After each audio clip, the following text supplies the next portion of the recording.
ఏంటి గలం విప్పుడు ఫ్లోరా షైని నిజమే మొట్టమొదటిసారిగా తన ఆట ఆడి అంటే వాళ్ళు ఒక టాస్క్లో గెలిచిన తర్వాత ఒకరిని నామినేట్ చేయాలన్నమాట.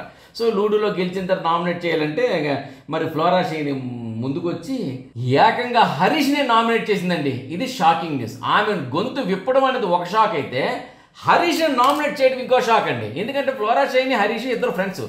హరీష్ పై ఆమెకుండే ఒపీనియన్ని కుండ బద్దలు కొట్టినట్టు చెప్పి నామినేట్ చేసింది. దానికి హరీష్ వచ్చేసి డిఫెన్స్ చేసుకుంటున్నాడంటే హరీష్ ఎవరికైనా డిఫెన్స్ చేసుకుంటాడు, ఆ డిఫెన్స్ చేసుకున్నాడు. కానీ ఆమె ఏం చెప్పాలనుకుందో చెప్పేసి నీలాంటి వాడు ఆ రోజు నుండే నీ స్నేహితుడిగా మర్చిపోయానన్న మాట కూడా పెద్ద మాట అనేసింది ఫ్లోరా షైని. ఎవరికి?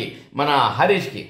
సో ఆమె ఎవరికైనా నామినేట్ చేయొచ్చు కానీ హరీష్ని నామినేట్ చేస్తుందని కల్లో కూడా ఎవరు ఊహించలేదు. ఆమె మాట్లాడుతుందని ఊహించలేదు. అలాంటిది గలం విప్పి హరీష్కే వేలెత్తి చూపించి తన బలాన్ని చాటి చెప్పుకుందండి ఫ్లోరా షైని.